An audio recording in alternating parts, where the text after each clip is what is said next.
Hi, we're here with Congressman Steve King of Iowa. Congressman, after seeing the first day, I guess, and a half of the convention, do you think that what people are seeing around the country is going to make them more or less likely to vote for Donald Trump for president, and why? Well, that's sure a good question, and we had a little bit of a rules squabble yesterday, and that's behind us now, and I don't think anybody came out of that with plus points. And then there were a little bit of question last night about some of the language that was in Melania Trump's speech. Those things don't help. But on the other hand, the face of the Republican Party has been on that stage now for 1.5 going on 2 days, and I think people see the leadership that we have, they see the ideology we have, the things that we believe in, and when you contrast that with Hillary Clinton, and especially, we haven't heard enough, and we'll hear a lot more about appointments to the federal bench, especially the Supreme Court. 3, maybe 4 appointments to the Supreme Court anticipated for the next president of the United States.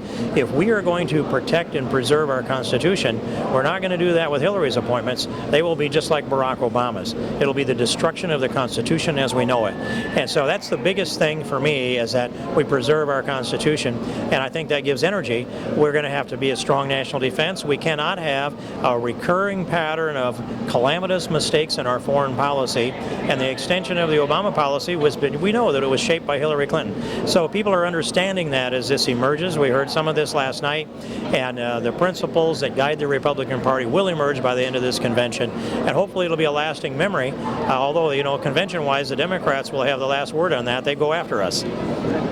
Congressman, I've been reading a lot on social media about outrage about a comment you made yesterday about how Western civilization has contributed more than other subgroups.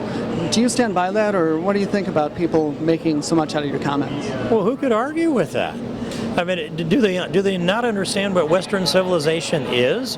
That it's rooted back in Mosaic law, and it follows the Greek age of reason, the Roman Republican form of government, which is guaranteed in our Constitution itself, how they spread civilization across Western Europe, how it collapsed in the Dark Ages, how it was refurbished and put back together again from the old writings, the old literature, and the foundations of free enterprise, of meritocracy, the birth of Christ, Martin Luther and the Protestant work ethic, all of that flowed over here to the New World, to the United States of America, a giant petri dish to grow this prosperous, unchallenged, greatest nation in the world.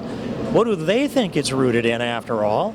And you package all of that up, and if you pull that out of the existence of the global civilization that we have, what would you have left?